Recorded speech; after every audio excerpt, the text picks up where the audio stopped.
Okay, we're live on YouTube. Well, thank you, Madam Clerk. Good morning, everyone. I will officially call in the Executive Legislative Nominations Committee public hearing for Tuesday, April 12th, 2022. Order, we have 6 nominees on the public hearing agenda this morning, 3 House joint resolutions and 3 Senate joint resolutions. So why don't we get started? First item on the agenda on the public hearing side is the Senate joint resolution, the nomination of Ira Bloom of Greenwich to be a member of the Board of Regents for Higher Education. Good morning, sir. Good morning. If you can do me the honor and raise your right hand. Find my notes. Do you promise, swear, and affirm to tell the truth, the whole truth, and nothing but the truth? I do. Wonderful. The floor is yours if you have any opening statement. Thank you. Thank you. Good morning, Chair Concepcion, Vice Chairs Looney and Quinn, ranking members Kelly and Kennedy, and the members of the Executive and Legislative Nominations Committee. Thank you for the opportunity to appear before you today. My name is Ira Bloom, and it is my honor to have been nominated as a member of the Board of Regents for Higher Education by Governor Ned Lamont. I'm a resident of Cos Cob and have been proud and happy to call Connecticut my home for close to 50 years. I have dedicated much of my life to public service, whether it be as a member of the Board of Parks and Recreation for the town of Greenwich, chairing its Committee on Beaches and Marine Facilities, and chairing its Master Plan and Long Range Planning Committee, or as a member of the 2-person Transition Committee for then First Selectman Richard Bergstresser, a committee which lasted the entire 2 years of First Selectman Bergstresser's term. In the course of this, I have become close friends with one of your former colleagues, members of the Assembly, Fred Camello, who is a good friend now as a consequence of all our adventures together. However, it is my experience in public higher education for the last 5 decades that will allow me to bring a unique perspective to the Board of Regents. My most recent position in public higher education is as a professor in the Department of Political Science at Lehman College, a part of the City University of New York, where I have been in this role since 1992. As you likely know, CUNY is the country's largest public university with 25 colleges serving 275,000 students across all 5 boroughs. Every day, I am gratified and blessed to see the transformative impact that public higher education can have on students, their families, and the communities they serve. Connecticut is fortunate to have a public higher education system which has as its core mission providing affordable, accessible, and quality higher education to students across our state, much the same as CUNY's mission.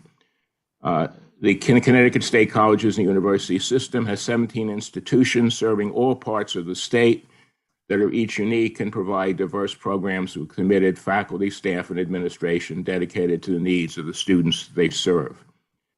As a board member, I hope to continue this mission by chairing the Academic and Student Affairs Committee of the board. I bring my experience and perspective as a faculty member and formerly as the administrator of one of the campuses and executive in the system in a large public university system to help CSCU provide high-quality, innovative academic programs that not only help our students become well-rounded lifelong learners, but also prepare them to serve our communities, build dynamic careers, and become leaders and innovators of our state and communities. My nomination has been a tremendous honor, and I look so forward to serving my state, our CSCU system, but most importantly, our students. Our institutions are engines of economic and social mobility for tens of thousands of Connecticut students and their families, and I look forward to building a bright future for all of them. I am the youngest of a number of first cousins in my family, all first-generation college students and all children of immigrants. The CCNY, City College of New York, was our engine of economic and social mobility. Almost all of us are graduates of City College, and are all grateful for the education and opportunities it opened up for us. This is a strong commitment on my part and my entire family. So thank you for the opportunity, Vice Chair Concepcion. Thank you so much, Mr. Bloom, and congratulations on your nomination. Thank you for your willingness to serve on such an important committee here in the state of Connecticut. Just a couple questions. One, is this a renomination or just a first-time nomination? First time. Okay, so congratulations on that. That's Thank you. Wonderful. Just one question, I guess I have. One of the greatest, I thought, so far this year of public testimony that we had here in the committee was two student members of the State Board of Education who went in front of this committee for their own nomination, and I think it's extremely critical for the board to hear their perspective and hear what the what the roles and responsibilities and what the board should focus on. Just I guess my question is, how do you take the responsibility of the student appointed board members, and are you going to listen to some of their concerns? How do you work with the student population on the board?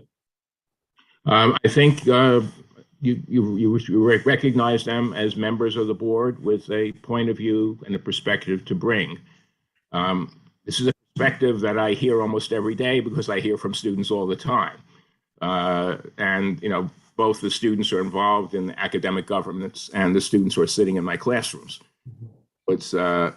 I think it's very important to hear the student perspective. We have, in my former life, we have a student member on the CUNY board, which I work closely with in one of my former lives.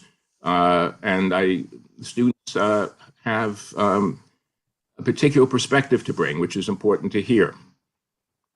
And I think one of the things I hope to help do as a regent is weave the student perspective into the decisions that we make as a board. That's great. Thank you for those comments. One other question I have is, obviously after the 2 years that we've all gone through the pandemic, I know the demand for mental health services in colleges and universities has increased. As a board member, would you try to continue those services, even, knock on wood, post-pandemic, to ensure that mental health services continue in any way, shape, or form in college and universities? I think it's essential, and I strongly support it. I've seen some of the impacts that the pandemic has had, and I think, in a sense, it's more far-reaching than most people realize. It's affected students' perspectives. It's affected how they function. I have one class now that there's a class of upper sophomores in our Macaulay Honors College, and they are and this is about the 12th year I've taught the same seminar 4 in the honors program. These students are usually very vocal, very articulate, and this year's group, who have spent all but the current semester on remote learning, it has had an impact on them, impact on their ability to work with, engage with other students. I think it's something we really need to address. Well, yeah, I certainly appreciate those comments, and anything that you in whatever capacity might need from us on the legislature, please don't hesitate to contact us. I have no further questions. Congratulations on your nomination. I look forward to supporting you. Thank you very much. I'll open it up to any other committee members with any questions or comments. If Representative Kennedy.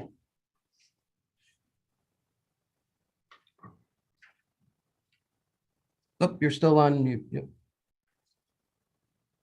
Thank you, Mr. Chairman. Good morning.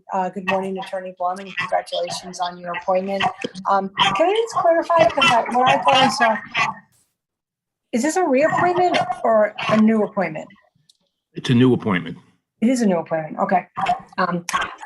So one of the questions I have for you, sir, is I'm looking at the budget shortfall coming up for these schools. And, you know, our students are already burdened with high student loans and et cetera, et cetera. How, as a member of the Board of Regents, will you help to address that issue that's going on without hopefully increasing tuition too much? It's a hard one, I know. It is a hard one, and you know, it's one I've wrestled with in earlier incarnations. I understand and we unfortunately had to vote on tuition just recently as a board. I think we do all we can to create greater efficiencies in the way that the CSCU is run to try to reduce costs. And sometimes we have to plead with the legislature for more funds. I mean, I'm sorry to push, you know, in a sense, Sure. you know, if we want to control tuition, and we want to keep the university functioning, I think, you know, there are only certain ways that we can accomplish this.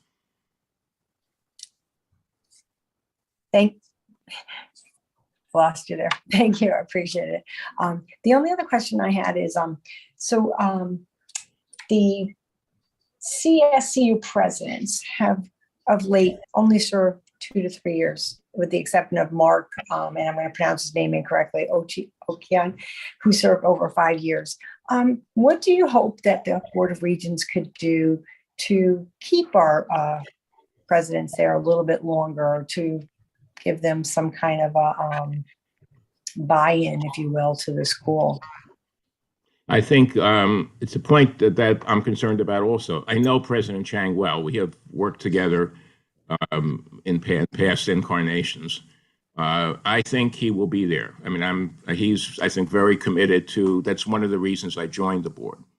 And I think we need to support him. And I think you have met, the legislative leaders have met with him. I think he is very committed. And I think to be able to be straightforward, the most, you know, probably more, whatever support the legislature can muster, financial and other support for CSCU, will be helpful in keeping him. But turnover among higher education leaders in recent years has been a problem. I mean, this is not just here. It's been all, you know, we've had the same problem in the CUNY system and other, and I'm a lifer in this business. So this is not something, you know, my generation had a different view of how you did this. But I think President Chang comes with that view. I think he's committed, and I think he's here for a good period of time. Thank you, Attorney Blum, for your remarks. And after reading through your resume, you certainly have a wealth of background, knowledge, information, and I think you'll utilize that to the best to be a very supportive and a very involved member of this board. So I look forward to supporting your nomination on the floor. Thank you, Mr. Chairman. Thank you, Representative. Representative Quinn. Thank you, Mr. Chairman, and congratulations, Professor Bloom, on your nomination. Building off of Representative Kennedy's questions, what do you think is driving the debt at this point, or the deficit, to be more specific? And what do you think can be done to address that with the goal of keeping tuition increases as low as possible? I think although I understand it's controversial, I think the integration of the community colleges into one college is a very important part of this. There will be financial savings, I think, as a consequence of that. But even more importantly, I think there will be unique benefits for the students in the ability to move, to take courses at different campuses in various modalities.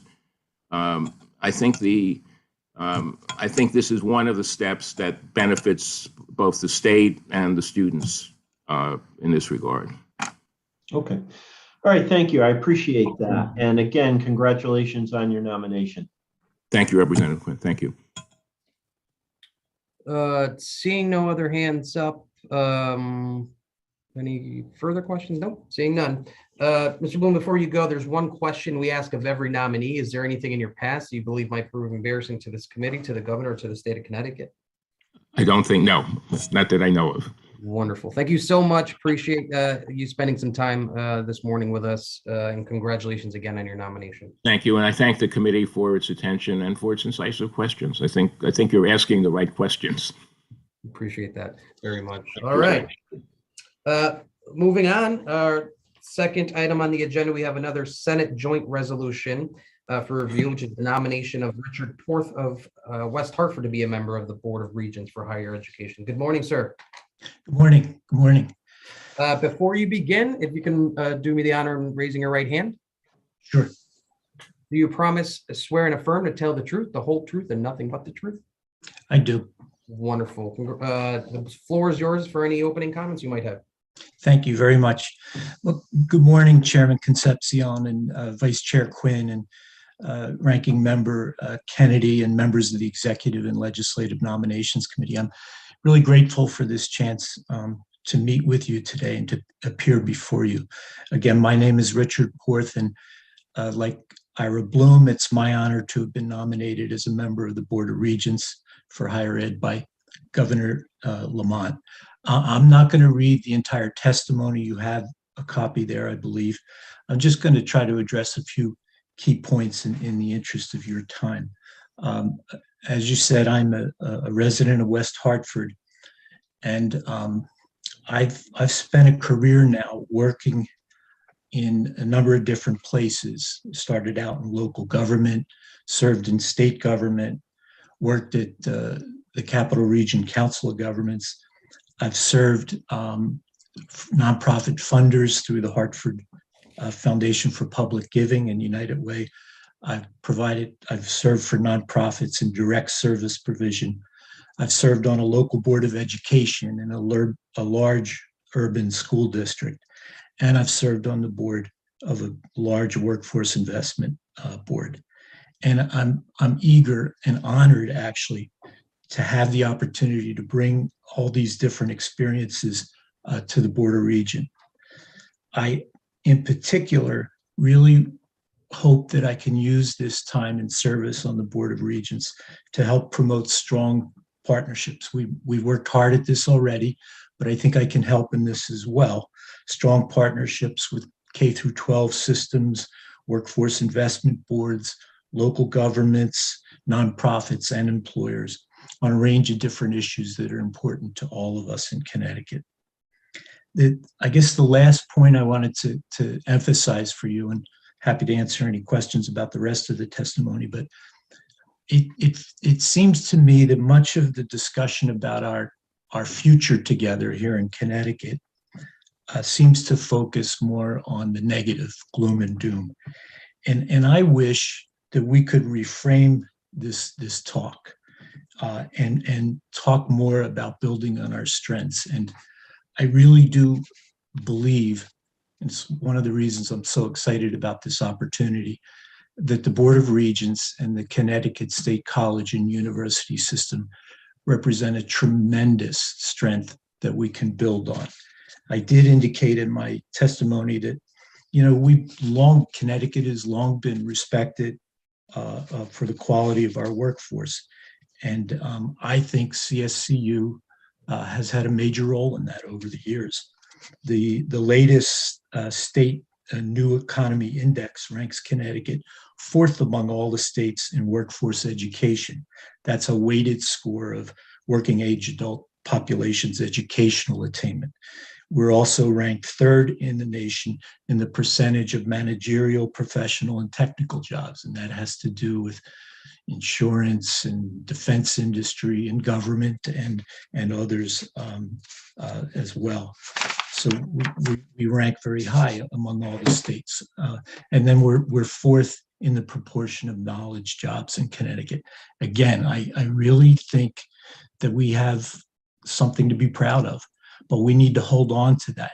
And one of the ways we can preserve that competitive advantage and the great quality of our workforce is to continue to support the CSCU system which I know you've done already over the years. And this year's appropriations budget is another indication of that great support. And we're grateful for that. I'd like to be part of this effort within the Board of Regents and the state university system to really make higher ed more accessible for students across the board, but especially for lower income students, and to make it as strong a partner as it can be for our businesses so that we can continue to be competitive in the new economy. And I hope to dedicate much of my time and effort to this kind of work in the CSCU system with your support. Again, thank you, and I'm happy to answer any questions. Thanks. Thank you very much, Mr. Porta. Certainly echo those comments. Sometimes we are our own worst enemy, and we need to highlight the great things that are happening here in the state of Connecticut, including our strong workforce going forward. Just a couple questions. One is this a new nomination or is it a renomination? It's a new nomination. Wonderful. So congratulations. Thank you. Wonderful. Thank you for your willingness to serve. You know, I was reading your written testimony, and you have quite a unique perspective regarding your background with the United Way, and I think we're all familiar with it with Alice and everything that the United Way does. I'm curious to hear your perspective on, you know, are there ways that organizations like the United Way could work with the Board of Regents on trying to marry, and you mentioned lower income students, and try to help in any way, shape, or form to get them into the university system, but again, working with organizations like a United Way to identify ways to help. I so appreciate the question. I really do. And ALICE stands for Asset Limited Income Constrained Employed. It's an acronym. It's a little bit of a stretch, but it's really what it describes is hardworking people who still struggle to make ends meet. And our United Way in Connecticut and United Ways across the country have really tried to shine a light on that issue. And to your question, Rep. Concepcion, I do believe that United Ways and local community nonprofits and local governments can all play a role in this. I mentioned earlier that I also served on a school board in a large urban district. And I think there's already work going on there, good work, but I think we should try to redouble our efforts with all of these partners to create more pipelines so that kids who are even in middle school or high school can see that there's a future for them and that there's a chance that they can go on to higher education and get the kind of credit, whether it's credit bearing or just job credentials or degrees, that they can get that it's within reach and that they can take a job that can help them take care of their families. That's what I hope we can be all about. And I know people are focused on that already. You are too, the legislature, but I think that the Board of Regents can play a key role in that going forward. I absolutely agree with you. So appreciate those comments. My other question is, and I asked Mr. Bloom the same way. One of the most impactful testimonies that we've had so far this year has been from the two student representatives to the Board of Regents. So we want to ensure that their voices are absolutely heard, not just heard, but certainly taken seriously on the board. So I just want to ensure that your commitment to that is to work with the student voices, not just the ones that are on the actual board, but students in general on what the needs for kind of the future of the board and the university systems here in Connecticut are. I appreciate that question too, and that's to me the mission of the CSCU system is to help those students to succeed. And I've been in meetings at this point with those student reps who are really good. They're really good, and we better listen to them and to other students in the system if we want to get this right, if we want to make sure it works for them as well. Well, thank you so much, and I appreciate that. So no further questions from me. I'll open it up to any questions or comments from committee members. I see Representative Kennedy has her hand up. Thank you, Mr. Chairman, and welcome, Mr. Porthen. Thank you for being here this morning to answer our questions. After reading through your testimony and your resume, I just want to thank you. You offer so much. I'm a huge supporter of the Alice with my local United Way here. So thank you for all you do with that. It really is so important. And I appreciate you highlighting a lot of that. I don't really have a question because I think that your testimony and your resumes say it all. Building on the strengths, the workforce investment, and the K through 12 systems are going to be so very, very important. Yeah. And I appreciate your sincerity and your commitment to your new appointment. So I wish you all the best. I noticed, so the board consists of 21 members, 15 of which are voting members. Do you know if you'll be a voting member, or has that been assigned, or that gets worked out later? Yes, I will be a voting member. I am a voting member, right?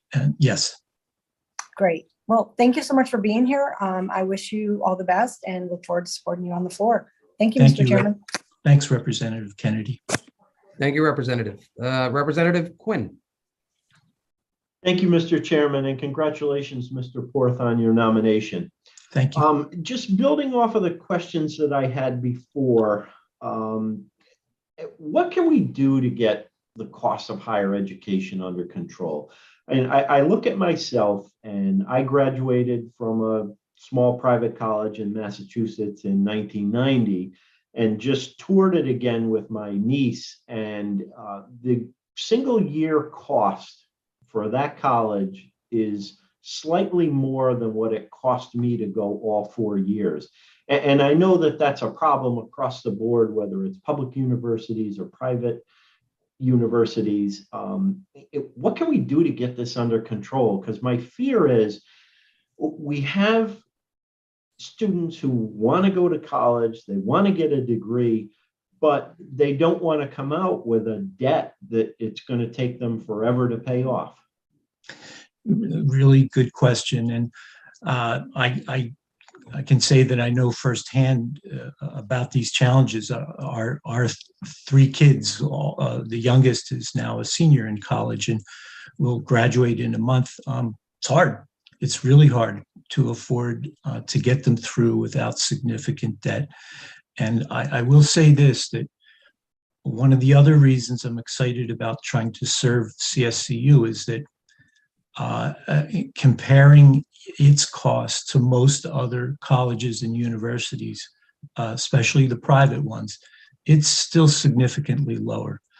I think that the challenge lately, and again, grateful to the legislature, the Appropriations Committee for allocating additional funding towards CSCU in this budget it just released, but it's the biggest part of the story right now, I believe, is the enrollment decline.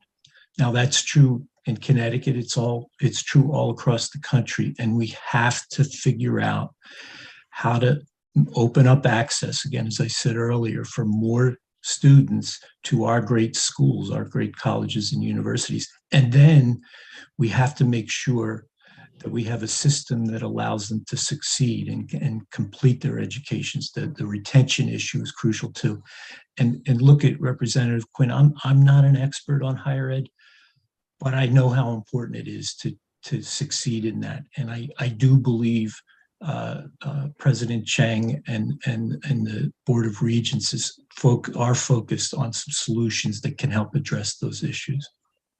No, and I appreciate that. I mean, it puts the students sort of in a catch-22 situation, because the more that can't go because it's too expensive means the less students in the college to fund the college, which means that the tuition is going to go up and drive more people away. And it's just become such a complicated issue that I don't envy any of you on that board with having to deal with this. Right. Thank you. Yeah. All right. Thank you, Mr. Chairman. Thank you, Representative. Any other questions or comments from committee members? Seeing none, before you go, Mr. Porth, there's one question we ask of every nominee. Is there anything in your past that you believe might prove embarrassing to this committee, to the governor, to the state of Connecticut? No. Great. Well, thank you so much. Appreciate you spending some time with us this morning. Congratulations on your nomination. Look forward to supporting you. I appreciate it too. Thank you, everyone. All right. Moving along, third item on the agenda is another Senate joint resolution for review. This one is the nomination of Richard Soderman of Cromwell to be a member of the Board of Directors of the Materials Innovation and Recycling Authority, also known as MIRA. Mr. Soderman, good morning. Good morning. If you can do me the honor of raising your right hand. Do you promise, swear, and affirm to tell the truth, the whole truth, and nothing but the truth? I do. Wonderful. The floor is yours for any opening comments you might have. Thank you very much. Good morning, Chairman Duff and Concepcion, Vice Chairs Looney and Quinn, ranking members Kelly and Kennedy, and distinguished members of the Executive and Legislative Nomination Committee. Thank you for the opportunity to be with you today. My name is Richard Soderman. I live at 7 Dunnell in Cromwell, Connecticut, where I've lived for 17 years. Prior to that, I lived in Suffield for 18 years. I'm here today to seek your consideration of my nomination to the Board of Directors of MIRA. It is indeed an honor and a privilege to be nominated by Governor Lamont to the board, and I thank him for that nomination. I am currently retired from the workforce, and my number one priority is my grandchildren. In business and community service, I am a member of the Board of Directors of Tuttle Law Print, a private printing services company in Rutland, Vermont. I am also on the Board of Directors of the River Highlands Homeowners Association in Cromwell. I retired from Eversource Energy, previously known as Northeast Utilities, in 2013, after spending nearly 40 years in various disciplines and roles across many jurisdictions. I have a degree in electrical engineering and a master's degree in business administration.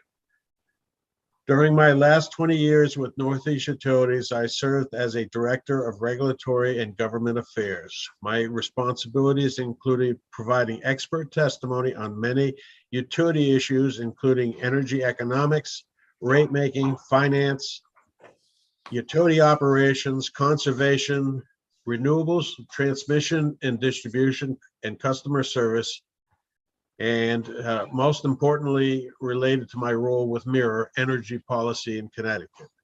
I have testified before the Connecticut Legislature and its committees dozens of times beginning in the 1990s. As you may recall, that was the period of time during which the legislature navigated the complicated tasks of unbundling the previously vertically integrated electric industry into a regulated delivery function and a competitive generation supply function. That was part of Public Act 9828. My role was to assist the legislature in understanding its options and the ramifications of its decisions. The process also included the sale of utility generation to third parties through auctions. I worked on similar legislative and regulatory processes in Massachusetts and New Hampshire. I have also testified before the Federal Energy Regulatory Commission on energy issues. Based on subsequent comments from many legislators and regulators at my retirement, I feel I provided significant added value to their deliberation process. Earlier in my career, I was involved in electric distribution design, system protection, operation, metering, and emergency storm restoration. I have experience in construction design and management and supervision of construction crews. I've also worked with various aspects of end-use gas and generation businesses. It is with this history and professional experience that I possess that I presume the governor has requested my service to serve on MIRA's board. After years of being a leader in addressing its trash within the state, Connecticut is now becoming a significant exporter of trash. I do not believe that position is where Connecticut wants to be. Unfortunately, in the short run, few options are available. MIRA is as currently structured under existing law has done an excellent job of managing the transition to date, but additional obstacles are arising as soon as 2023 that require immediate action. My experience in energy policy and economics, engineering, and problem solving could be of value to MIRA's executive leadership and the board as it charts its course forward. Thank you for the opportunity to present my experience and capabilities, which, if I'm confirmed, I would be pleased to make available in service to the state as a member of the board. Thank you. Thank you very much, Mr. Soderman. Congratulations on your nomination. I don't think there's any question that your background and experience is perfectly suited for the role at MIRA. And to your point, especially now, as we, the state, the city, we're all looking at what our options are after the trash to energy portion of MIRA becomes obsolete at some point soon. So I honestly don't have any questions for you. I think, again, the interview or getting your in testimony and looking at your background, again, I think you would be an ideal candidate and nominee for this particular position. Thank you. I will open it up to any questions or comments from committee members, though. Representative Kennedy. Oh, you're on mute.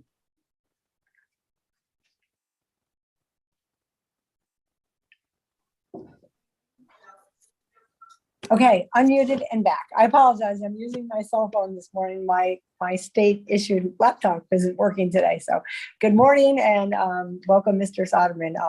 You did answer a number of questions and you certainly have the background on it. So I was wondering, I think one of the most important things about recycling and hopefully, I hope, to move away from the single stream recycling, education. That's the biggest part of it. And what role do you see, or what are the best ways we can do to better educate our public so that they're more aware of what they're disposing of? I think that's part of where we're at with the amount of trash that we see in Connecticut. Well, I think one of the key points there is communication. People don't always think twice about putting all of their trash in their one green bucket. Sometimes they don't use their blue bucket, as the case may be. And so I think one of the important parts is education. Down the road, I think there needs to be some way of incentivizing people to do it. We do have the bottle law, which provides some incentive to do that, but that's sort of the same price as it's been for the last, 50 years. So, I think there are incentives that can be made.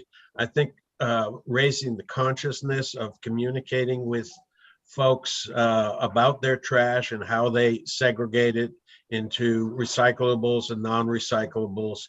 And also, we need to recognize that some people aren't going to do that, so that we also need to have technology that allows, once it's collected, to be segregated and used appropriately at the end point as opposed to the beginning point. So I think both things needs to happen. I appreciate that answer. Thank you so much. And you are so right about it. The state, fortunately, does have a great resource in Connecticut Recycle. It's a great app that you can download. So it's another encouraging thing towards moving towards a better way of recycling.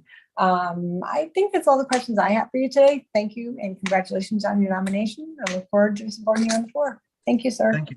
Thank you, Mr. Chairman. Thank you, Representative. Any other questions or comments from committee members? Seeing none, before you go, there's one question we ask of every nominee. Is there anything in your past that you believe might prove embarrassing to this committee, to the governor, or to the state of Connecticut? No. Wonderful. Well, congratulations again, Mr. Soderman. Look forward to supporting you on the House floor. Thank you. All right, moving right along. Item number 4 we have on our agenda for the public hearing. This one is a House joint resolution for review. This is the nomination. We have 3 nominees, all for the Workers' Compensation Advisory Board. Our first one on the list is the nomination of Ross Hollander of Bloomfield to be a member of the Workers' Compensation Advisory Committee. Good morning, Ross. Good morning. If you can do me the honor, if you can raise your right hand. Do you promise, swear, and affirm to tell the truth, the whole truth, and nothing but the truth? I do. Wonderful. The floor is yours, sir.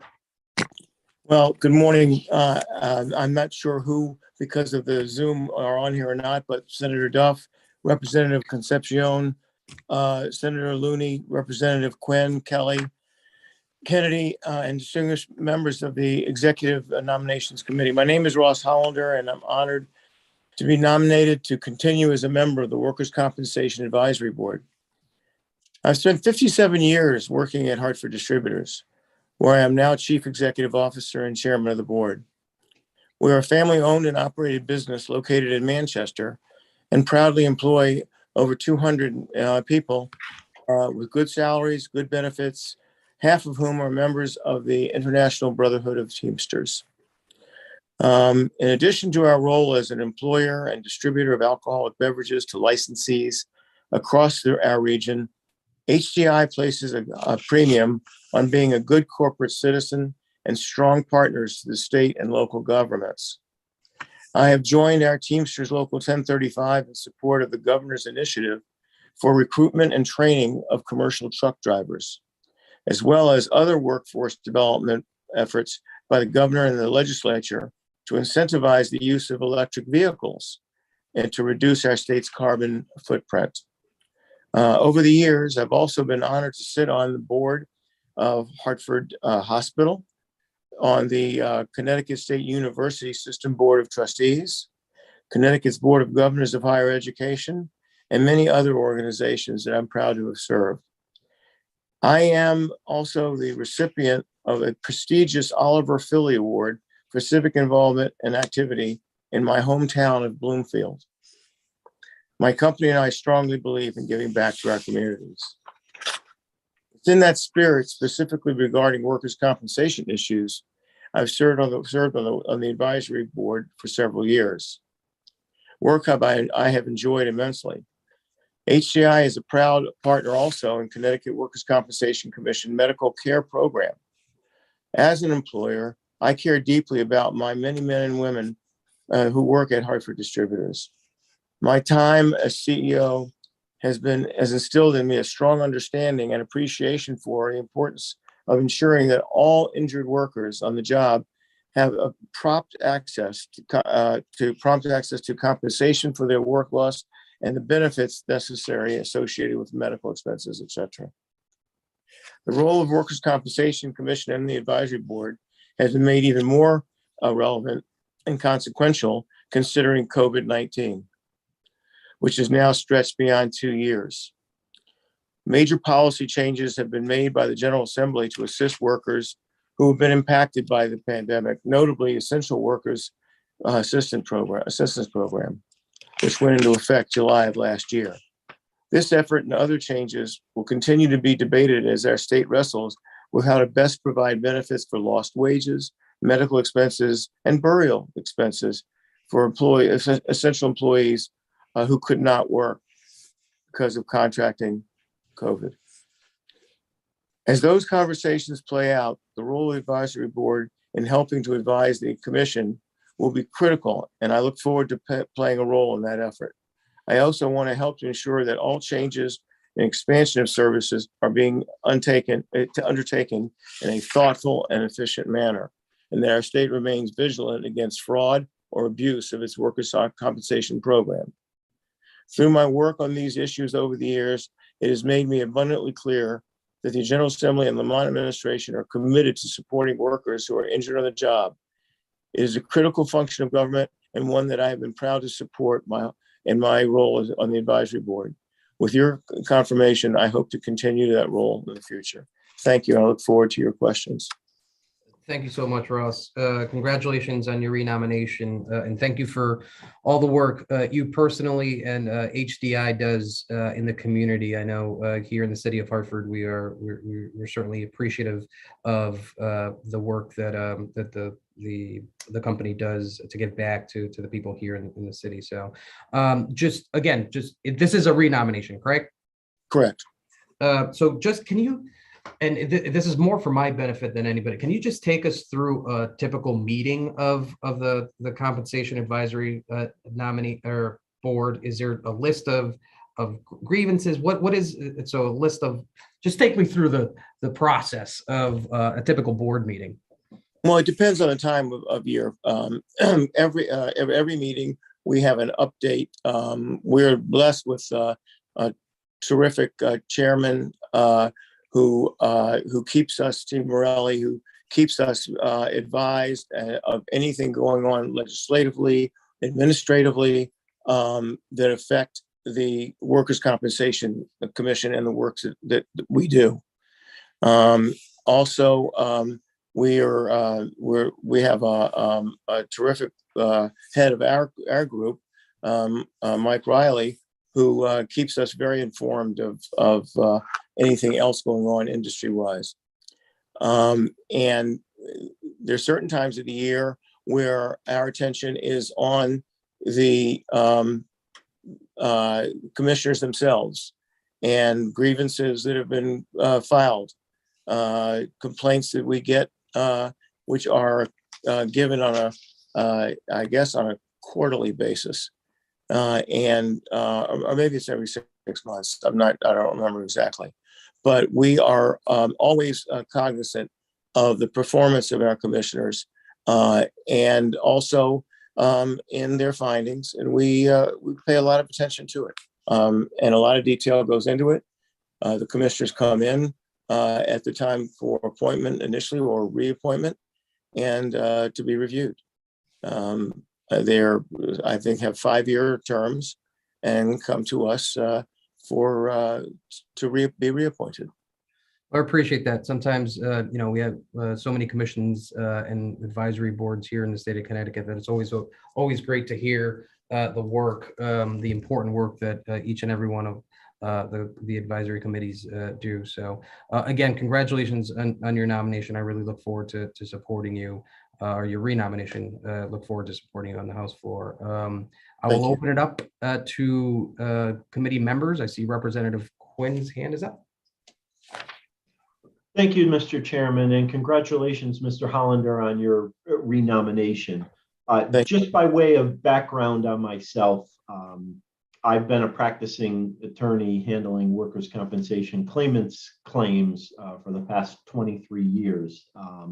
One of the bills that's before the Labor Committee this year was an expansion of benefit availability for post-traumatic stress injuries. And you're probably as qualified as anyone to discuss that area and what its effects may be on employees who experience those issues. So I don't know if the advisory board has gotten into that at all, but in general, what are your thoughts on the proposal to expand these types of benefits?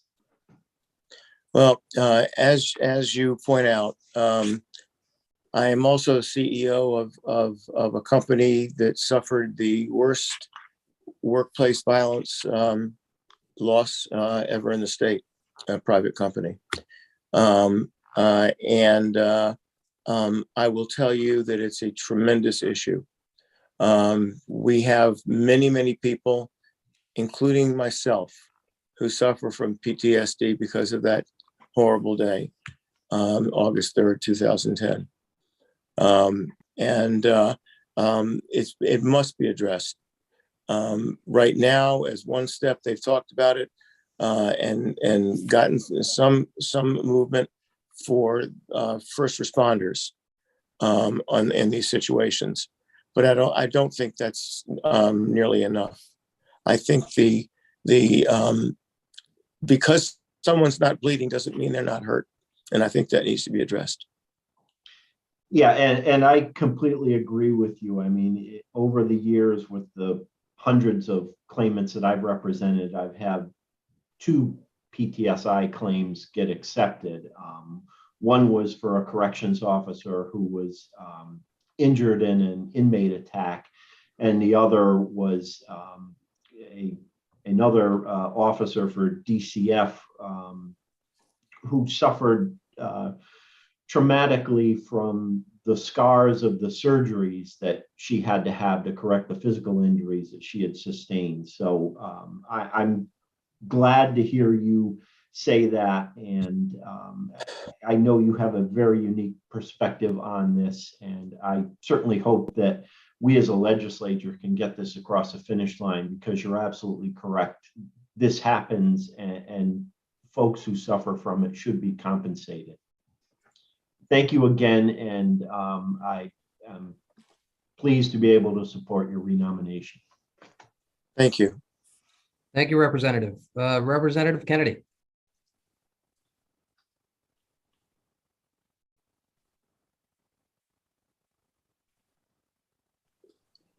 Thank you, Mr. Chairman. And thank you, Mr. Hollander, for being here this morning. Congratulations on your reappointment. How many terms have you served us to date? When were you first appointed?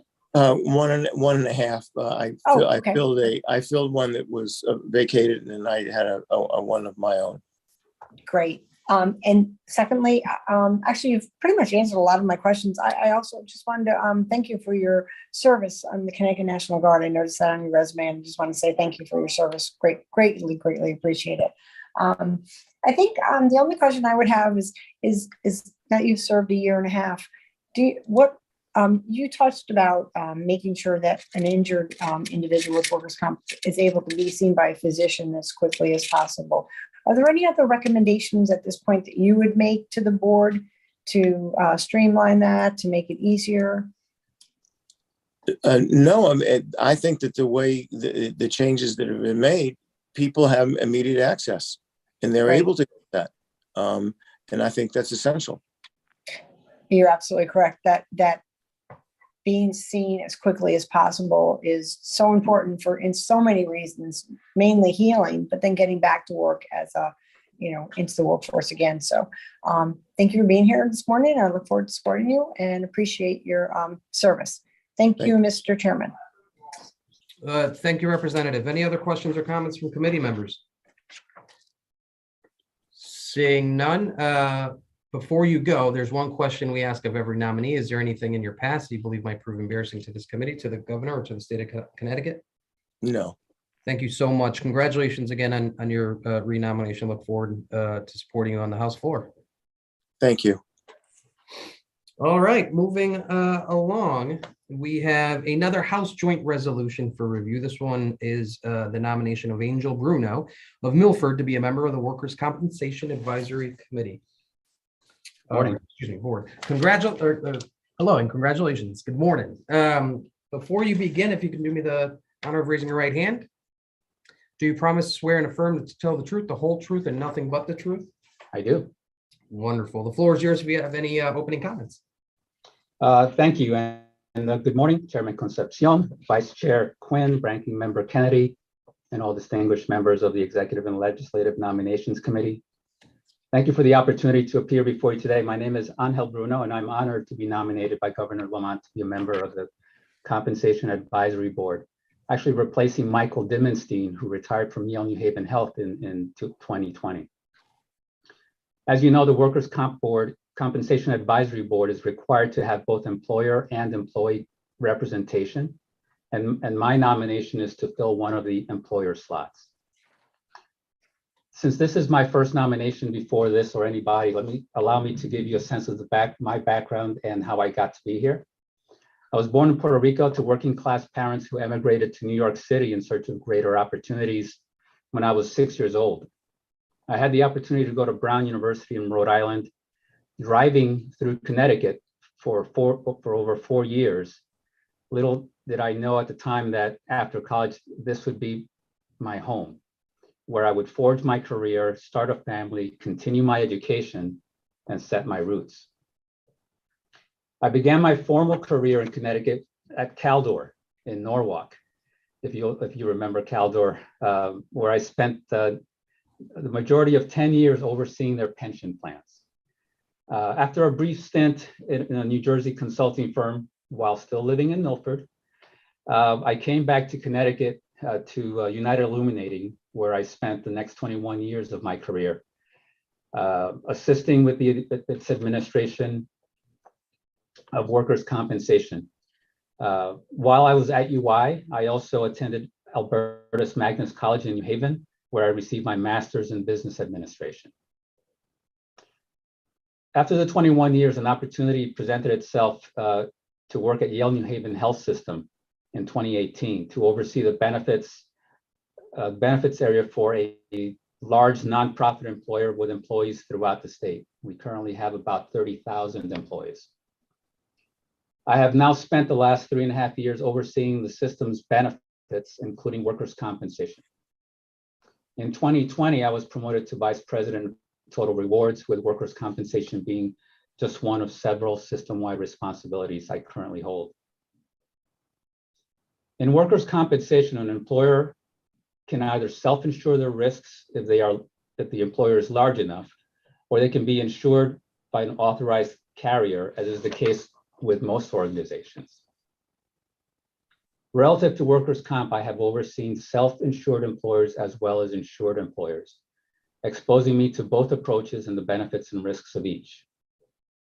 Currently here at Yale New Haven Health, my team is made up of a director running the day-to-day work in that department, 5 adjusters, we're self-insured and self-administered, and various support staff for our almost 30,000 employees. We maintain our own state-approved workers' compensation provider network, which provides our employees with access to high-quality physicians when needed. While our team handles most of the workers' compensation cases, we also work with outside legal teams at firms in New Haven and Glastonbury, which I am responsible for overseeing. The workers' comp function, to give you a sense of my philosophy here at Yale New Haven Health, works very closely internally with our employee safety and occupational health departments. It's my contention that this is not only appropriate, but necessary. Employee safety is designed to prevent injuries in the first place.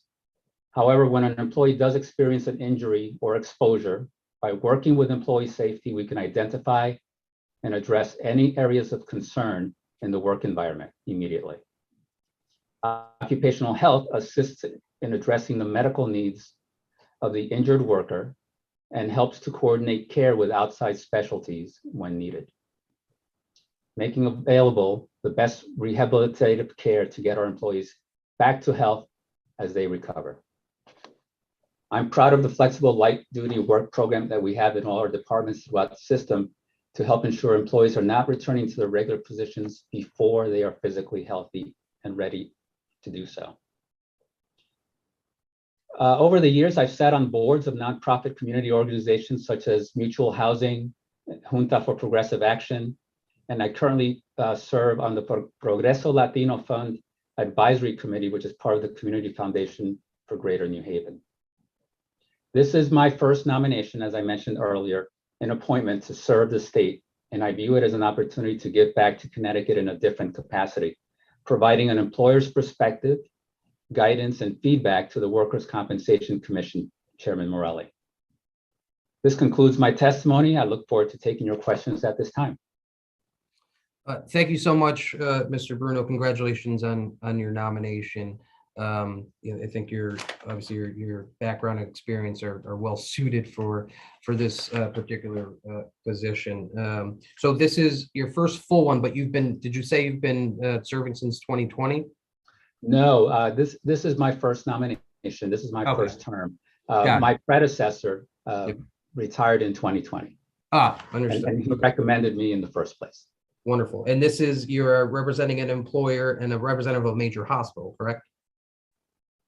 So I am slotted to just represent the employer. I don't know if Chairman Morelli will, since I am with Yale New Haven Health, will also be representing the hospital, but the employer at this point. Got it. I don't want to get you in trouble. Thank you. Yeah, let's just skip that part for now. Appreciate it. Again, I don't have any questions. I thought your testimony was spot on. So appreciate your willingness to serve on this advisory board, and look forward to supporting you in whatever way, shape, or form, whether it's through this board or through your work at Yale. So appreciate it. Thank you for being here. Congratulations on your nomination. Thank you, Mr. Chairman. I'll open it up to committee members. I see Representative Quinn, followed by Representative Kennedy.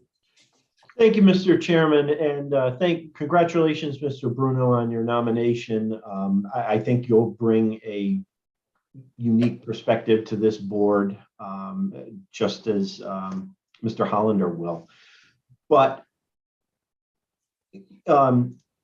getting back to the PTSI issue, I think most of us think of PTSI in the first responder sense, but I can imagine that healthcare workers, particularly in the emergency room, who are dealing with gunshot victims, stabbing victims, anything else like that, could potentially develop PTSI. What are your thoughts about the legislature expanding the capability for employees to seek out PTSI benefits?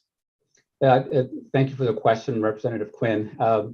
Healthcare workers, specifically the ones that you've described who work in emergency departments, are also frontline first line emergency responders. And what they experience and what they see is no different than what a police officer or an EMT sees out at the scene of an accident or a crime. Expanding PTSI coverage, from a personal perspective, from a personal viewpoint, would be welcomed. It's something that it cannot be underestimated. And as was stated earlier, you don't have to be bleeding to be hurt. You don't have to have a physical injury to be hurt, and that's what happens with PTSD or PTSI.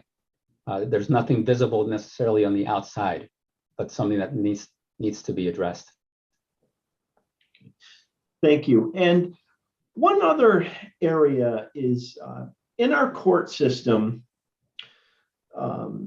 we provide translators, and that's not something that normally occurs in workers' compensation.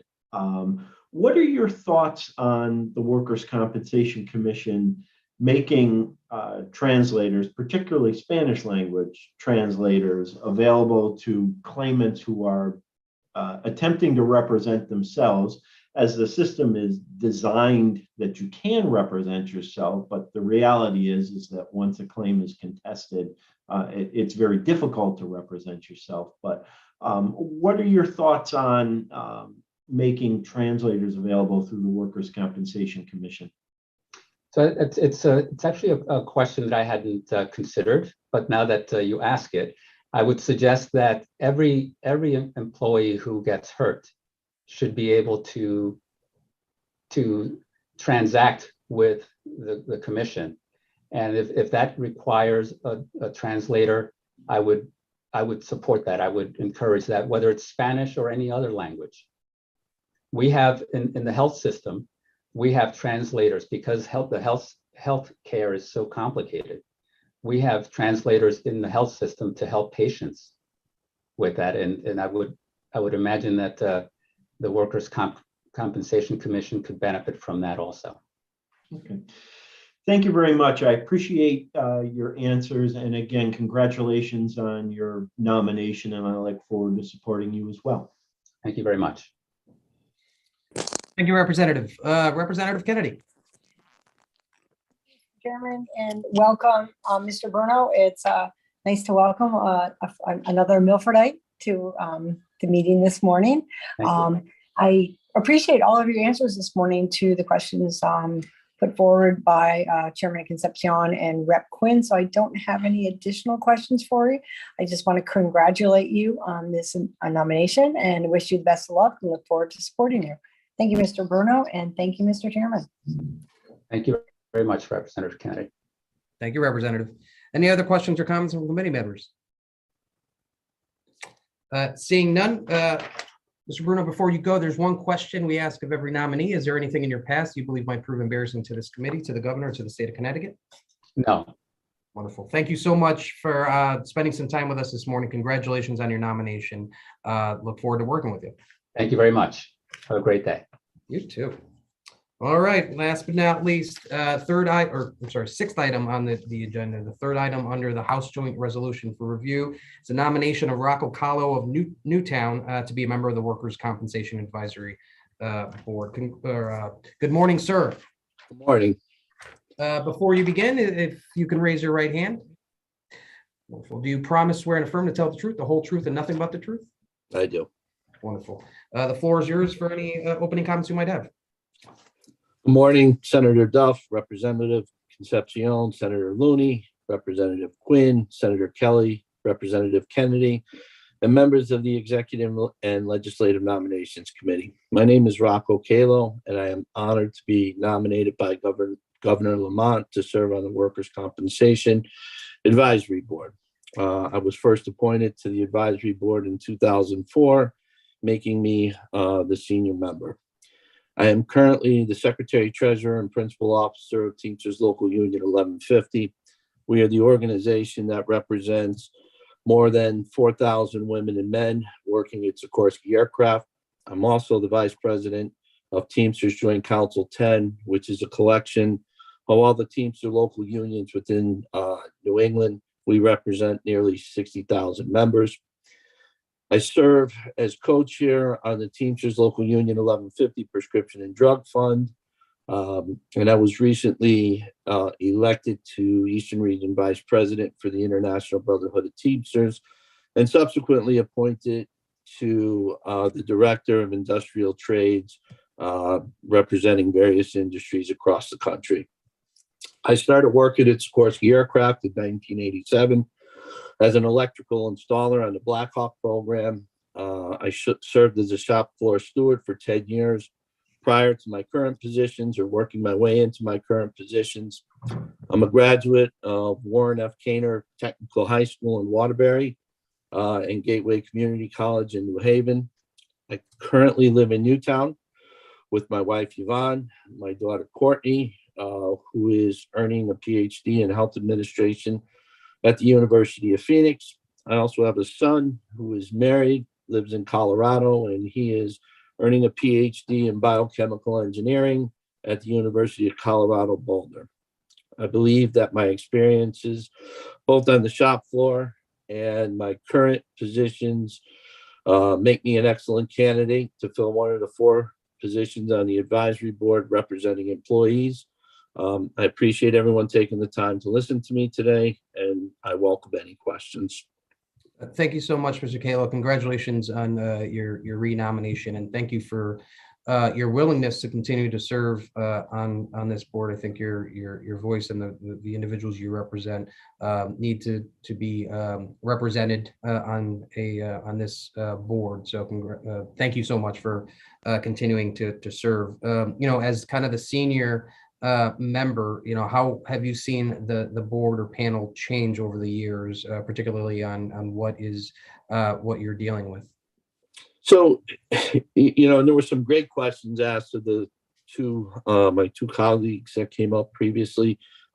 We have really been blessed to have 2 wonderful chairmen, Chairman Santapietro, prior to the current chairman, Morelli, who, as I think Russ, indicated, really keep us up to speed on what's happening with the commission.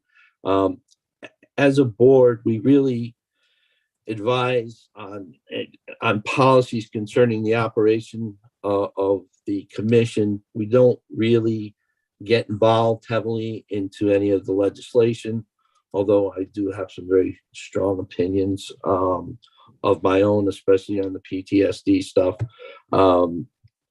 I think our main job is to make sure that the commissioners that are serving are doing so on a basis that benefits everyone. We really go over the evaluations of the commissioners when they come up for reappointment, and we make a recommendation to the governor on whether or not the governor should continue or reappoint that commissioner. So again, since 2004, when I filled the vacancy on this board, we've been fortunate to have great chairmen who have run it. So as far as changes, not a lot of stuff. We had a problem with our computer systems. We've seen we've seen a lot of efficiencies built into the system. One of the major problems we had, I think over the life of me serving on this board, has been timing on getting claimants hearings set up. We have gotten that down to about 21 days right now, which is very good. And we've held that for the last couple of years. So again, there's a lot of hardworking people on this commission. And I think, as you heard earlier, people really do care. I appreciate those comments and the information. I will open it up to committee members. Representative Quinn. Thank you, Mr. Chairman, and congratulations, Mr. Kalo, on your renomination. And I think it's great the number of years that you've served on this and the perspective that you bring to this advisory board. Through your positions in union leadership, what do you hear from your injured workers as what their biggest frustration is with the system as it currently is? I can talk to the folks at Sikorsky, and we go and help them out through the informal hearings. What people don't like are the PPOs that are set up. People get injured at work. A relationship with a doctor is very personal.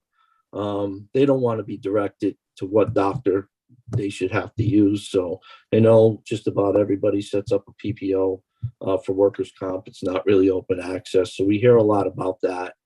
From the Sikorsky side, and I don't know how prevalent this is with other businesses, but a lot of this, as you said, is done pro se, or was designed to be pro se. So an injured worker wouldn't have to foot the cost of an attorney. But if an injured worker, if there's a dispute and we schedule an informal hearing, you walk into a hearing room and the commissioner will be sitting there and the attorney for the company will be sitting there. And I think it's very intimidating for the injured worker to walk into a scenario like that, and which is why we try to go to every informal hearing with our members. So it would be the two things: open access to doctors and, the way it's the informals are set up. Yeah, and I agree with you that in the past few years, the commission has gotten much better at scheduling things on a more timely basis. And I also have to commend the commission for how it operated during COVID. Sure. Once everything shut down in March of 2020, it took the Workers' Compensation Commission about a week to set up a phone system. Mhm. And so there really wasn't much of an interruption in the process. The process changed a little, but there really was no interruption in the process, and hearings were being done on a timely and efficient manner. And to the extent that formal hearings needed to be done, those were being handled as quickly as possible, given the difficulties of operating in the COVID world. So I really have to tip my hat to the advisory board, to the commission in general, for how they handled things. Are there any other changes that you'd like to see made going forward? So, and you asked the question of the other candidates on this about the PTSD. And, I really would like to see that expanded. Although I understand, that how difficult that is because, we talk about first responders, we talk about people in the healthcare industry and how they could be affected. But there's a much bigger scope of people that could be affected. And I'll use this as an example because I live up the street from it. But the Sandy Hook shooting, I mean, our teachers aren't first responders. They're affected. The admins that were in that building that viewed that, the janitors. I think everybody would like to see an expansion here, but where do we draw the line? And I think that's where the legislature has had the problem, because I do believe in some parts everybody is on the same page as far as the expansion goes, right? This is real. It's been said twice. You don't have to be bleeding to have an injury, right? You don't have to have a lump on your head. PTSD is real, and we need to find a way to get the expansion out to the people that need it. Yeah, and I completely agree with you. And I also agree that, some line needs to be drawn somewhere. One of the bigger problems with dealing with that issue with a claimant who's suffering from it is finding the appropriate doctors to handle their medical care. Like orthopedic doctors are familiar with the workers' compensation system. They understand what needs to go into a report in order for the claimant to be compensated. But you're almost starting at square one when you start referring to psychiatrists and psychologists, because it's just not an aspect that they've had to deal with before. So hopefully, in addition to expanding the care availability, we can also get more doctors understanding of what needs to be done to treat injured workers suffering from this condition. Thank you very much for your time. And again, congratulations on your reappointment. And I look forward to supporting your renomination. Thank you. Thank you, Representative. Any other questions or comments from committee members? Seeing none, Mr. Kalo, before you go, there's one question of every nominee. Is there anything in your past that you believe might prove embarrassing to this committee, to the governor, to the state of Connecticut? No. Wonderful. Congratulations again on your renomination. Thank you again for your willingness to serve on this committee. Appreciate your time with us. Great. Thank everyone for their time. All right. Seeing no other items on the public hearing portion of our meeting, I will adjourn the public hearing. And once our clerk is ready to go, please let me know, Wendy. I'm all set. All right, so I will officially convene the Executive and Legislative Nominations Committee meeting for Tuesday, April 12th, 2022 to order. I don't see Representative or Chairman Duff here. So first item on the agenda is a Senate joint resolution for the nomination of Ira Bloom of Greenwich to be a member of the Board of Regents of Higher Education. Is there a motion? So moved. Motion made by Representative Vargas. Is there a second? Second. Second by Representative Kennedy. Any discussion? Seeing none, Madam Clerk, please call the roll. Senator Duff, Representative Concepcion, Representative Concepcion is a yes. Senator Looney, Representative Quinn, Representative Quinn votes yes. Senator Kelly, Representative Kennedy, Kennedy votes yes. Representative D'Agostino, Senator Fonfara, Senator Formica, Formica votes yes.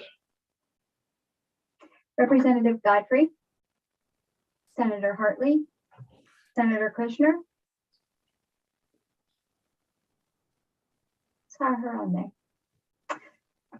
Senator Moore, Representative Perillo, Senator Summers, Representative Yakarino, Representative Vargas. Representative Vargas votes yes. Thank you. Mr. Chair. Thank you, Madam Clerk. The second item on the agenda is a Senate joint resolution with the nomination of Richard Porth of West Hartford to be a member of the Board of Regents for Higher Education. Is there a motion? So moved. Second. Motion made by Representative Quinn, seconded by Representative Vargas. Any discussion? Seeing none, Madam Clerk, please call the roll. Senator Duff, Representative Concepcion, Representative Concepcion is a yes. Senator Looney, Representative Quinn, Representative Quinn votes yes. Senator Kelly, Representative Kennedy. Representative, Kennedy votes yes. thank you, ma'am. Representative D'Agostino, Senator Fonfara, Senator Formica. Formica votes yes. Thank you, sir. Representative Godfrey, Senator Hartley, Senator Kushner, Senator Moore, Representative Perillo, Senator Summers, Representative Yakarino, Representative Vargas. Representative Vargas votes yes. Thank you, sir. Mr. Chair. Thank you, Madam Clerk. Third item on the agenda is a Senate joint resolution, the nomination of Richard Soderman of Cromwell to be a member of the the Board of Directors of the Material Innovation and Recycling Center. Is there a motion? Kennedy moves. Motion made by Representative Kennedy, second. Second. Second by Representative Quinn. Any discussion? Seeing none, Madam Clerk, please call the roll. Senator Duff, Representative Concepcion, Representative Concepcion votes yes. Senator Looney, Representative Quinn, Representative Quinn votes yes. Senator Kelly, Representative Kennedy, Kennedy votes yes. Representative D'Agostino, Senator Fonfara, Senator Formica. Formica votes yes. Thank you, sir. Representative Godfrey, Senator Hartley, Senator Kushner, Senator Moore, Representative Perillo, Senator Summers, Representative Yakarino, Representative Vargas. Representative Vargas votes yes. Thank you, sir. Thank you, Madam Clerk. Next item on the agenda is a House joint resolution, the nomination of Ross Hollander of Bloomfield to be a member of the Workers' Compensation Advisory Board. Is there a motion? So moved. Motion made by Representative Vargas. Is there a second? Second. Second by Representative Quinn. Any discussion? Seeing none, Madam Clerk, please call the roll. Senator Duff, Representative Concepcion, Representative Concepcion is a yes. Senator Looney, Representative Quinn, Representative Quinn votes yes. Senator Kelly, Representative Kennedy, Kennedy votes yes. Representative D'Agostino, Senator Fonfara, Senator Formica, Formica votes yes. thank you. Representative Godfrey, Senator Hartley, Senator Kushner, Senator Moore, Representative Perillo, Senator Summers, Representative Yakarino, Representative Vargas. Representative Vargas votes yes. Thank you, Mr. Chair. Thank you, Madam Clerk. Next item on the agenda is a House joint resolution, the nomination of Angel Bruno of Milford to be a member of the Workers' Compensation Advisory Board. Is there a motion? Kennedy moves. Second. Motion made by Representative Kennedy, seconded by Representative Vargas. Any discussion? Seeing none, Madam Clerk, please call the roll. Senator Duff, Representative Concepcion, Representative Concepcion is a yes. Senator Looney, Representative Quinn, Representative Quinn votes yes. Senator Kelly, Representative Kennedy, Kennedy votes yes. Representative D'Agostino, Senator Fonfara, Senator Formica. Formica votes yes. Representative Godfrey, Senator Hartley, Senator Kushner, Senator Moore, Representative Perillo, Senator Summers, Representative Yacarino, Representative Vargas. Representative Vargas votes yes. Thank you. Thank you, Madam Clerk. Last item, nominee is a House Joint Resolution, the nomination of Rocco Kalo of Newtown to be a member of the Workers' Compensation Advisory Board. Is there a motion? So moved. Motion made by Representative Quinn, second. Second. Second by Representative Kenny. Any discussion? Seeing none, Madam Clerk, please call the roll. Senator Duff, Representative Concepcion, Representative Concepcion votes yes. Senator Looney, Representative Quinn, Representative Quinn votes yes. Senator Kelly, Representative Kennedy, Kennedy votes yes. Representative D'Agostino, Senator Formica, Formica votes yes. Senator Fonfara, Representative Godfrey, Senator Hartley, Senator Kushner, Senator Moore, Representative Perillo, Senator Summers, Representative Yacarino, Representative Vargas. Representative Vargas votes yes. Mr. Chair, Thank you, Madam Clerk, and we will hold votes open to the start of session today. And I believe this is our last meeting. Correct me if I'm wrong, Wendy. Well, in that case, I do want to take the opportunity to thank Wendy for all of her hard work. I know this is always a, with Zoom and everything, it's always just an added thing that our clerks have to do. But Wendy, you did such an amazing job. I just wanted to thank you on my behalf as a chair. It was great to work with you this year. Thank you so much. Appreciate all your hard work. thank you. I appreciate it. And thank you for putting up with, Zoom issues and any other that have come about. I really appreciate it. Wonderful. Mr. Chair, what time does session start? I believe noon.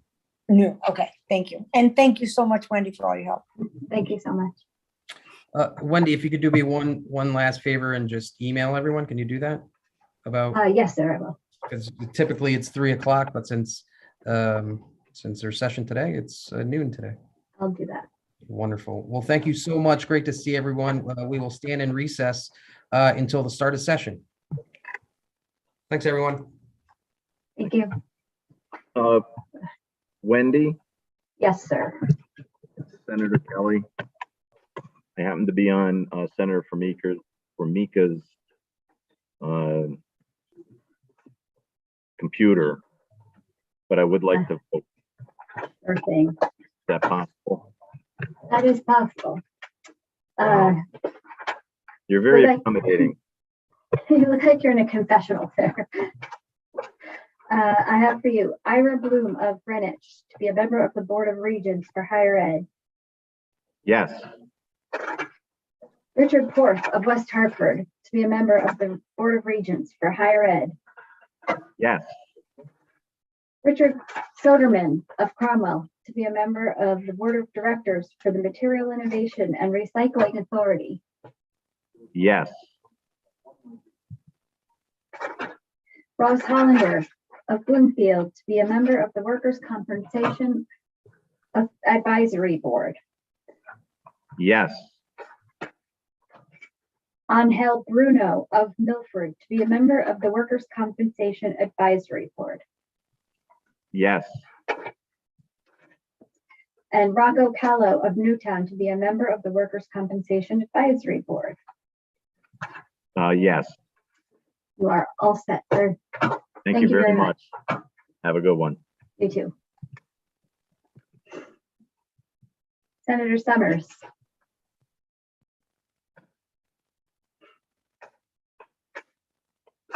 You're on mute. I'd like to take your vote. Sorry, I'm muted. Okay, I'm ready to Okay. vote.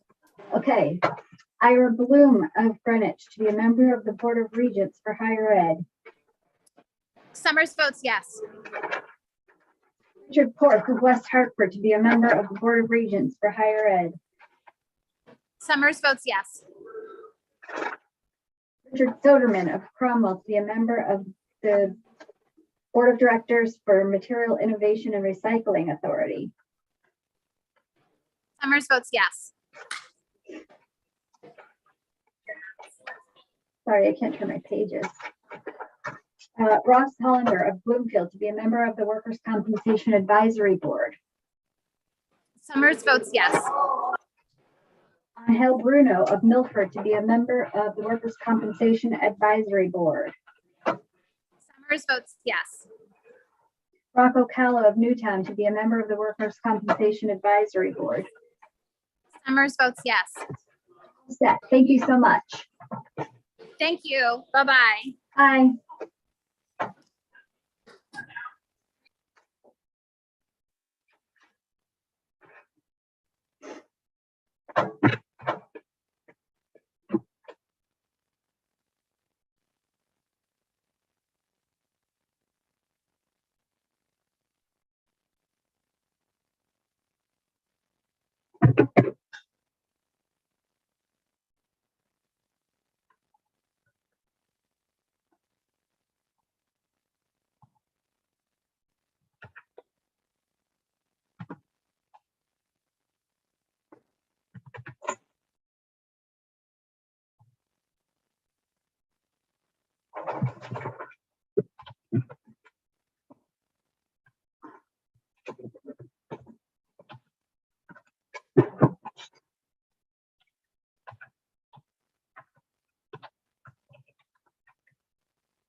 Hello, everybody. I thought somebody else was coming in as well. Okay, let's see. Ira Bloom of Greenwich to be a member of the Board of Regents for Higher Ed. Senator Duff. Senator Duff votes yes. Senator Looney. Senator Looney votes yes. Richard Porth of West Hartford to be a member of the Board of Regents for Higher Ed. Senator Duff. Senator Duff, yes. Senator Looney. Senator Looney, yes. Richard Soderman of Cromwell to be a member of the Board of Directors for the Material Innovation and Recycling Authority. Senator Duff. Senator Duff votes yes. Senator Looney. Senator Looney, yes. Ross Hollander of Bloomfield to be a member of the Workers' Compensation Advisory Board. Senator Duff. Senator Duff votes yes. Senator Looney. Senator Looney is yes. Angel Bruno of Milford to be a member of the Workers' Compensation Advisory Board. Senator Duff. Senator Duff votes yes. Senator Looney. Senator Looney votes yes. Rocco Callo of Newtown to be a member of the Workers' Compensation Advisory Board. Senator Duff. Yes. One more time, sir. Senator Duff votes yes. Thank you. Senator Looney. Senator Looney is yes. It's been a pleasure doing business with you two this session. This is our final hearing and meeting. I appreciate your patience and accommodation with any of our problems with Zoom or otherwise. I really appreciate it. Thank you very much. Thank you. We're all We're set? all finished for Good. the this season, and I sent you scripts today and last night. We're Make it in time, everything. Wendy. All right. thank you. Yes, I'll take your votes right now, Madam Senator. By Senator Duff and Looney. Okay, I have for you, ma'am, Ira Bloom of Greenwich to be a member of the Board of Regents for Higher Ed. Who is it? Ira Bloom of Greenwich. Yes. Richard Forth of West Hartford to be a member of the Board of Regents for Higher Ed. Yes. Richard Soderman of Cromwell to be a member of the Board of Directors of the Material and Innovation Recycling Authority. Yes. Ross Hollander of Bloomfield to be a member of the Workers' Compensation Advisory Board. Yes. Angel Bruno of Milford to be a member of the Workers' Compensation Advisory Board. Yes. And last but not least, Rocco Callow of Newtown to be a member of the Workers' Compensation Advisory Board. Yes. Thank you, ma'am. That Thank was you, our dear. last hearing, last meeting. Thank you for your accommodation, appreciation, and all of our terrible Zoom connections and all that. I really appreciate it. Thank you. All Thank you. right. Bye Bye-bye. now.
Hi, hi, good morning.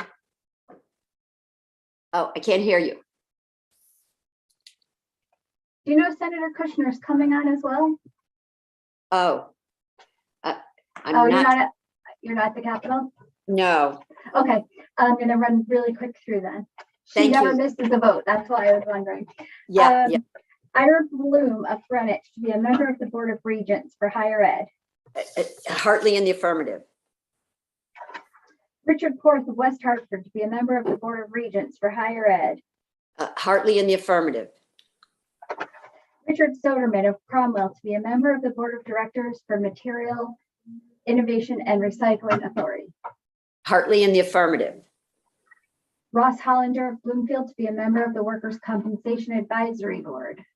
Hartley in the affirmative.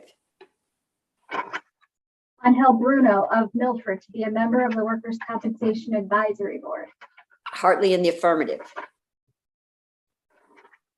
And Rocco Kahlo of Newtown to be a member of the Workers' Compensation Advisory Board. Hartley in the affirmative. Set. Thank you so much for your patience, accommodation, all of that this session. This is our last hearing. Oh, it is? Yes. Oh, wow. Thank you so Good much. job. I really appreciate it. Good job, Wendy. Hope to Thank see you. you in the hallowed halls. Same. Thank you so much, Senator. Bye. Be well. Bye.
Hi there. Hi there, how are you? Okay. I was telling Nick Neely, get her, somebody. You did. The track down. Okay. I have Ira Bloom of Greenwich to be a member of the Board of Regents for Higher Education. Senator Kushner votes yes. Richard Porth of West Hartford to be a member of the Board of Regents for Higher Education. Kushner votes yes.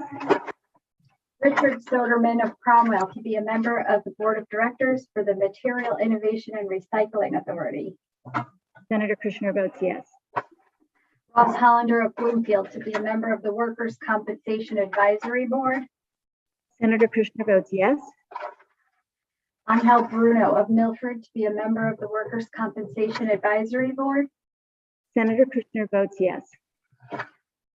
And Rocco Kalo of Newtown to be a member of the Workers' Advisory Board. Workers' Compensation Advisory Board, sorry. Senator Kushner votes yes. That's it. Last meeting, last hearing, finished. Thank you, Wendy, for everything you do. Oh, you're welcome. Thank you for your patience and everything. I appreciate it. Take care. Have a good weekend. Well, Bye. good week at this point. It's still Tuesday. Yeah. All right. Take care. Bye.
Hi there, Representative. Hey, Wendy, how are you? Well, thank you. I have for you Ira Bloom of Greenwich to be a member of the Board of Regents for higher education.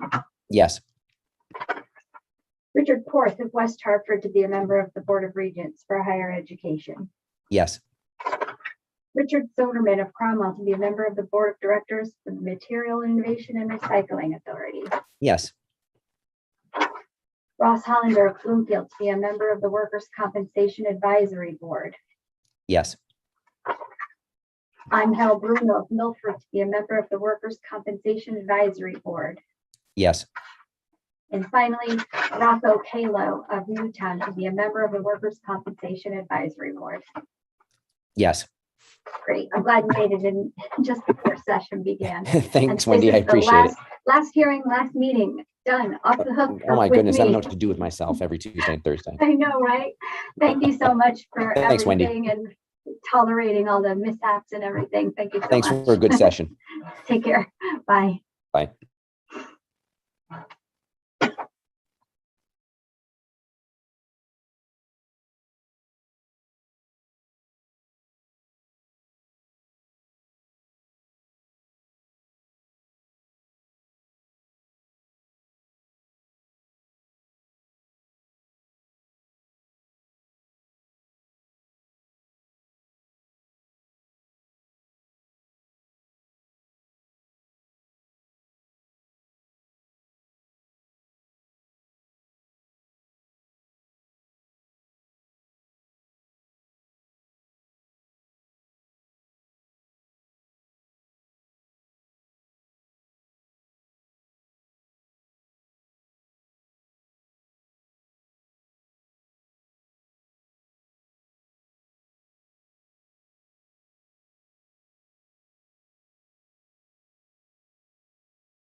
Hi there.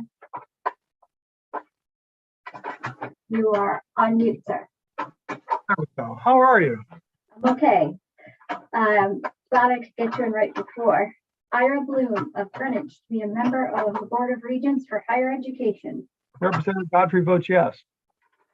Richard Porth of West Hartford to be a member of the Board of Regents for higher education. Representative Godfrey votes yes. Richard Soderman of Cromwell to be a member of the Board of Directors of the Material and Innovation and Recycling Authority. Representative Godfrey votes yes. Ross Hollander of Bloomfield to be a member of the Workers' Compensation Advisory Board. Representative Godfrey votes yes.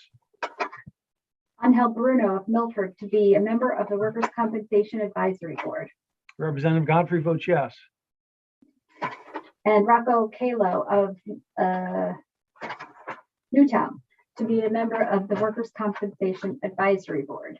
Representative Godfrey votes yes. All finished. No more hearings, no more meetings, no more voting. Off the hook with Yeah. me. I have to take it into the office because, well, I was doing, that's why I missed and I'm showing up late over at the Capitol. But yeah, we're kind of going into hell month. You're finished with me. Damn. So thank you very much. Yep, take care. All right, bye-bye. Bye.